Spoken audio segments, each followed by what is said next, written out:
Welcome to Doing the Dang Thing podcast. I am your host, Jill Schmeeding, and this podcast is all about helping everyday women play big and aspire for more.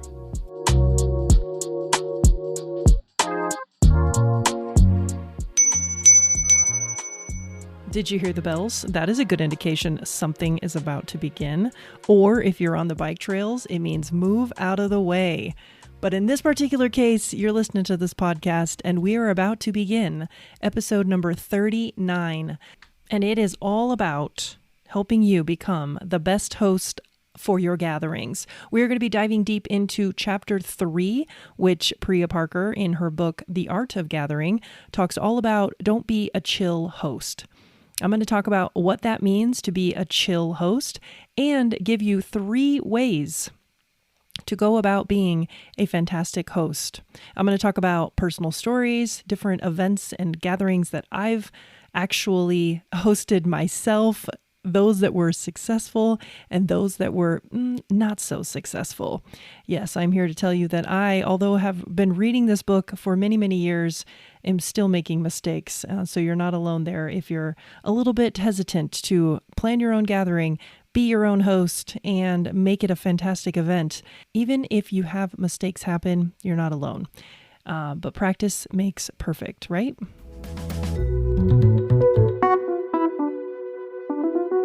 Okay, my first question for you, and this should be very easy. When was the last time you went to a gathering where the host was a little laissez-faire, as they say, a little bit chill and kind of just let people be whatever they want it to be? And that means you're going to have somebody who takes over the conversation for the whole entire night. I know I'm not the only one who has been to those types of gatherings. Or maybe you've been to a gathering where somebody is always constantly on their phone, they're texting, they're taking phone calls. That can be super disruptive as well. Or maybe you've been to a gathering where you don't even know anyone around you because the host never introduced everyone. They never did those amazing little things we call an icebreaker. Who doesn't love a good icebreaker? Well, me for one. I love giving icebreakers, but I hate receiving them. And I will tell you, I just recently went through this when I was on a hike this last weekend. And it was a great icebreaker, but one in which I was like third in line for the answer. And yeah, it was an epic fail. Even my joke kind of fell over flat. However, as much as it was slightly embarrassing, I was just like, okay, it's all good. You know, we win some, we lose some. Two truths and a lie is another icebreaker game that I just cannot stand because I just hate trying to come up with a lie and it never feels authentic. And so I'm like, people are like, yeah, I think that's the lie. I'm like, ooh, how could you tell? The fact that I suck at this game, that's why. Nevertheless, icebreakers are important, okay? Icebreakers are really, really important. And I'm going to jump into the 3 ways that Priya talks about not being a chill host, okay? Don't be a chill host. That's the title of the chapter. And we're going to go through the 3 ways that she will help you to be a very active host for your gatherings. The first one is protect your guest. Protect your guest. What does this mean? Well, it means protecting your guest from other people. It means protecting them from boredom, or maybe it means protecting them from technology, which I mentioned earlier. Easy. It's so easy. If you don't tell people, hey, we're all going to put our phones in a basket, or hey, let's keep our phones in our pockets. Hey, let's be respectful, turn our phones on silent, right? All of those distractions can really ruin a gathering. And it's your job as the host to stick your neck out on the line and be an active host to protect your guest. And the example that she talks about in the book I thought was really good, and I'm just going to share it with you. She talks about the Alamo movie theater. How many of you have been to an Alamo movie theater? Well, I have been once here in Denver, Colorado. They're all over. I think they started in Texas. Potentially Austin, I think is what she mentioned, but neither here nor there. When you go to the Alamo, you get served drinks and food at your table, like at your seat in the theater, which I think is pretty cool, right? They also have a very strict rule where you can't use your cell phone during the movie. And if you see someone using their cell phones during the movie, you can actually snitch on them, so to speak, by writing it on your like dinner order card. You're kind of like your menu card. So no one knows that you are the one who told on the person. But if they get warned once, if they get their cell phones out, they should be warned once to put their cell phones away. And if they keep doing it, then they will get ejected from the movie. That's what she talks about in the book. I didn't know that was a thing at the Alamo. And I'm usually pretty good about my cell phone in the movie theater because it's so disruptive. For the most part, I am. But yeah, it was just like the Alamo stands by protecting their guests when they have patrons come to their movie theater to have a good evening, right? To come for a gathering, to watch a movie. They want to protect their guests. And so they're going to follow those rules. The same thing applies to your gatherings. You have to protect your guest. You have to be willing to stick your neck out on the line and say the uncomfortable things. Like, please put your phones away, right? No crosstalk. If that's something, I go to a weekly meeting where one of the rules that the host has to say is there is no crosstalk. I absolutely love this rule. And it means that I get to say whatever I want for 5 minutes or 3 minutes, however the time limit is. And then nobody can talk while I'm talking. Everyone's just there to listen. It is the best rule ever if that is what your gathering calls for. That's a certain kind of gathering, and a lot of gatherings aren't that strict, but it is one that I really, really appreciate. And speaking of 5-minute rules, so I think one thing that's really, really important and can really help your gatherings be efficient and all inclusive is if you know that you have somebody who's coming who has a big personality or loves to talk or loves to be in the spotlight, and you want to make sure everybody has time to talk, then giving people a time limit, right? Especially, and I'm going to start doing this I think I'm going to have to start maybe doing this at my Women with Wins party. It hasn't gotten there yet to where I think it's important, but if I get to where there's a lot of people that are starting to come to my Women with Wins, I'm going to have to say, hey, we have this many people and we have this much time. And so I think that's going to be roughly 5 to 6 minutes per share. So if you could just be mindful of that, that would be fantastic. And if you need to head out early for the evening, if there's something that is making you need to leave early, please raise your hand so that we can make sure you go first. I think those are just really good ways, and it can be super uncomfortable as the host to say those types of things, but it makes for a very good gathering. And one thing Priya talks about in the book is exercising your authority, right? Authority is an ongoing commitment. So you don't just exercise it once and early on in the gathering. It's something that you need to reinforce over and over and over again. She also talks about like even if the host leaves the room to go finish prepping a meal, like let's say you're having a meal during your gathering, that can be disruptive and throw everything off if the host didn't leave someone kind of like, hey, I'm going to go here for, 15 minutes to prepare. Such and such person, can you take over and just make sure that things run smoothly with the game? Let's say you guys are all playing a game. Nobody knows the rules except for the host. Then the host leaves to go into the kitchen. Everything falls apart, right? People will just start making up their own rules to the game. She gives a great example of that in the book, and it just makes you realize that you can't just establish something early and once during a gathering. You have to keep reinforcing that throughout the entire evening because people will go wild. We know this. I know this. You know this. And it has probably happened to more than one of your gatherings that you've been to. So just remember, rule number 1 of not being a chill host, protecting your guest, sticking your neck out on the line and saying those uncomfortable things that will actually make for a very meaningful gathering. Number 2 is equalizing your guests. And I have a great example of this. Equalizing your guests. Now, this is great for when you have like a company or maybe a job where you're coming together for a happy hour, let's say, and you're getting all the levels of the organization together, which is what I did pre-COVID with my company that I work for right now. We would meet at off-site. We would get out of the building, which I think is key. Number 2, we would meet at a venue for karaoke, and everybody just really, it happened kind of like naturally. Everybody would just drop their titles at the door, and we would all come together and we would sing karaoke together, and nobody cared whether it was upper management, middle management, or the low man on the totem pole. Everybody was equal, and it really brought about a culture that was so special for my company that I that I currently work for. And it feels like a different company post-COVID, but it really brought about a great culture and camaraderie. Like, I got to know people on a very intimate level that I would never have gotten to know them if we just stayed in the office and we had a little happy hour in the conference room, so to speak.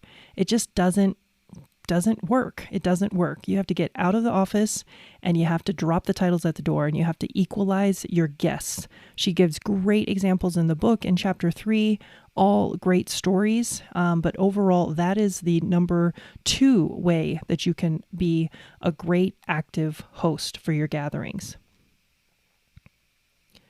Number 3, the last way, is to connect your guest. Connect your guest. Oh, this is so important, I think. And it goes back to what I was talking about with the icebreakers. You should have many guest-to-guest connections, she talks about in the book. What does that mean? That means that you should be definitely doing an icebreaker. And I have a great example. Like I mentioned at the beginning of the podcast episode, I went on a hike. There was 13 people on the hike, and I knew most of them, but not everybody. I thought it was amazing. We were meeting in the parking lot. We were organizing where everybody was parking. We all came together, and before we just started on the trail, somebody from the group was like, okay, circle up. We're going to take a picture. That's common sense. Like, everybody always wants to take pictures, which I love.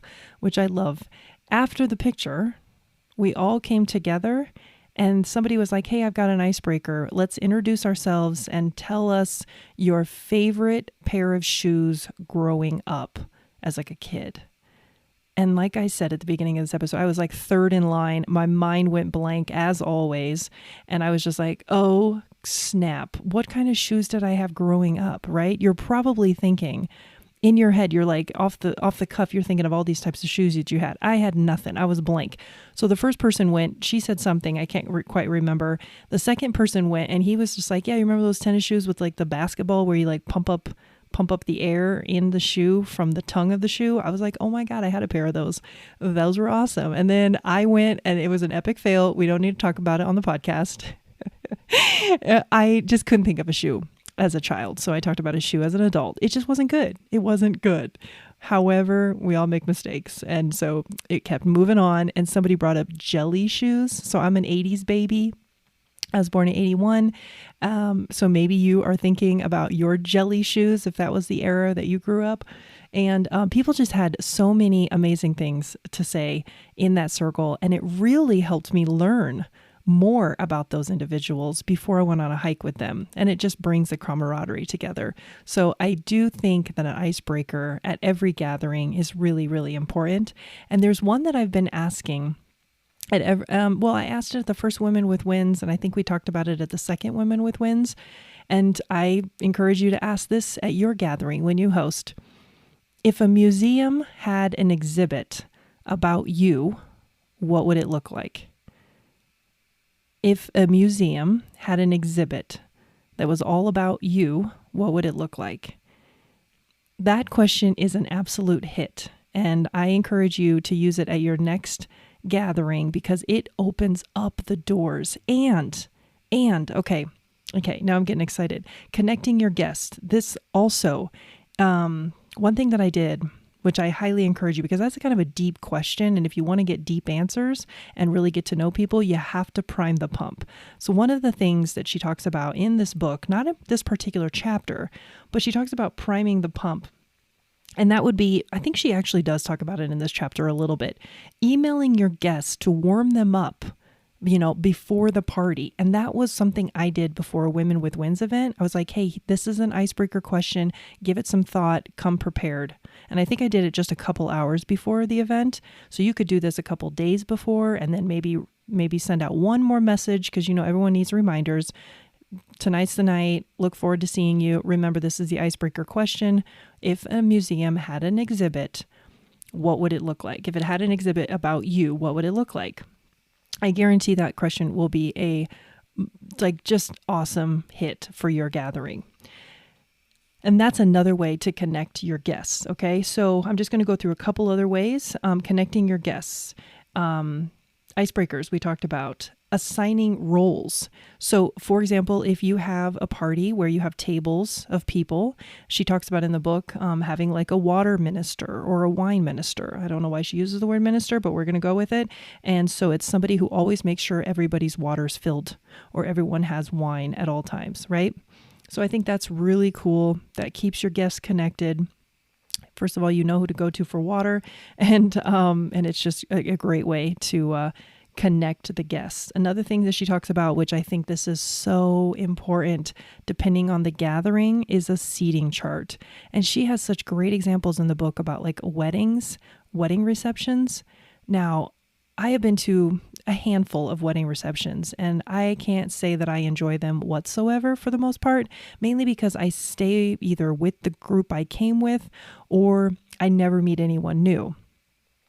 She talks about getting to know, obviously knowing your guests, first of all, but then introducing guests to each other that have commonalities. So if there's 2 skiers in the reception or, like in the guest list, then you would sit them by each other and you would give them like a card that says, find this person that loves to ski black diamonds or whatever. That's just an example, but you can take it and run with it. Seating charts, highly recommend them. The thing about gatherings that I love being in someone's home because it allows you to be free and just go roam wild. Whereas at a restaurant, highly unlikely that the restaurant will have a round table. I know some restaurants here in Denver do have round tables, but it's more than likely you're going to get a rectangular table, and those you just never can talk to everyone at the table. You can't get up and move around either because you're going to screw up the server. So I love an at-home party, and I went to an at-home party a few months ago. It was like around Christmas time actually, and it was so good. The host killed it. And I'm just going to give you some examples. First of all, we got there early, me and my friend. We were on time, which, by the way, no one is on time ever except for me. And so and my friend. And so we sat there and we visited, which was awesome. Got to know him a little bit better and just had some nice one-on-one time as people trickled in. And we met the host right away. They gave us a tour of their home so that we knew exactly where the bathroom was, where we knew where the introvert room was. Yes. Did you hear me? I said introvert room. Oh my God.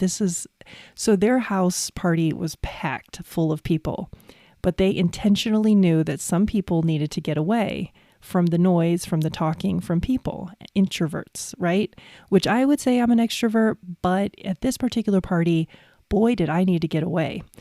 Because you turn and you start talking to someone new. You turn and you start talking to someone new. And eventually, after hours of that, you're just like, oh my God, I need some peace and quiet. And it was cold because it was winter. So they made one of their bedrooms the introvert room.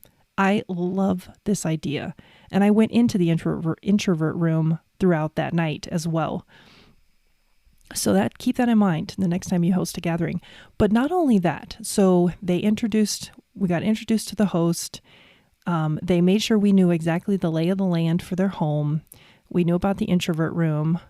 Not only that, but I would say there was probably some drugs and alcohol going on at this party, and the hosts were enjoying themselves.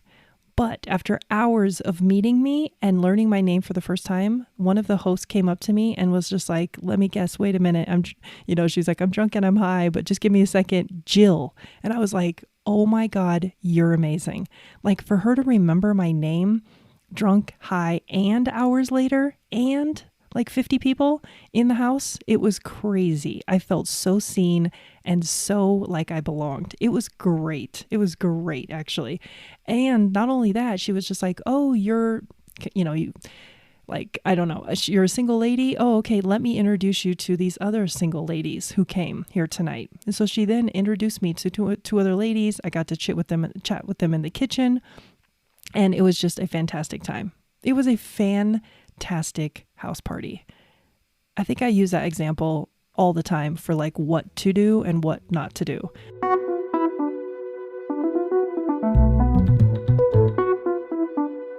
So let's recap the 3 ways to not be a chill host, right? Protect your guest. Protect your guest. Just like Alamo Movie Theater, stick your neck out on the line, say the tough things that need to be said to make sure that your gathering goes smoothly. I'm learning the skill. It's not easy. At my last Women with Wins event, I didn't do a very good job of making sure that people knew when the meeting started. Hence the bells at the beginning of this episode, which, by the way, is another example and another tip. Have something visual to start the meeting, okay? To protect your guests and make sure that they know the meeting has actually started, ding a bell like I did, right? Light a candle. Clap your hands, say something that's like, okay, we're going to start the meeting at 7:00. Or, hey, I see that there's roughly 85% of the people here. In 5 minutes, we're going to start the meeting so that people know the meeting is actually started. Number 2, equalize your guest. Think about my happy hours with my company, the karaoke happy hours. Leave the building if you can. Get out of the work building, go somewhere, drop the titles at the door, equalize your guests, and you will have a fantastic gathering. And number 3, connect your guest. Remember, prime the pump. Send something before the party to get them excited for the party. And another great example is like a Halloween party. I would say it's a couple days or maybe a week before the party. Send out a reminder, like if you're using Evite or something, send out a reminder that says, here are the top 10 couple and single costumes for 2023. That will then start priming the pump and getting people really excited for your party. This is a great way to get them excited before the party even happens. So, priming the pump, seating charts, assigning roles, icebreakers, introductions, making sure you introduce your guests to one another. That is pivotal and the least you can do as a host, but people do fail at that. Those are the 3 ways that Priya Parker talks about how not to be a chill host, right? How to take charge, be an active host, and to just have a very meaningful gathering. There's a quote in the book that I want to leave you with to remember why it's important to do this. It's a quote by a political philosopher named Isaiah Berlin. So here it is. I love this quote, by the way. Freedom for the wolves often meant death to the sheep. Freedom for the wolves has often meant death to the sheep. And I just want to leave you with that because I think any gathering that you've been to that has had a chill host, those wolves took over and some sheeps, definitely some sheeps. Is that whatever the plural is for sheeps? Oh my gosh. Anyways, you get my gist. And that just makes me want to ding my bell to let you know that this episode is coming to a close. The party's over. I hope you enjoyed it. I hope you took away some great tips for your next gathering. And I hope you just play big and plan a gathering. People love getting together. They just need you to plan the event. Take care, everyone.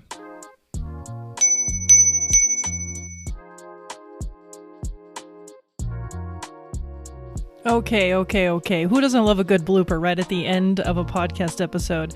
I later found out that, yes, sheep is the plural for sheep. So, I guess it actually says that right in the quote, right? Anyways, I'm out here playing big. I'm out here aspiring for more. And that's how we do it on this podcast episode. Thanks for tuning in, everyone. Have a great day.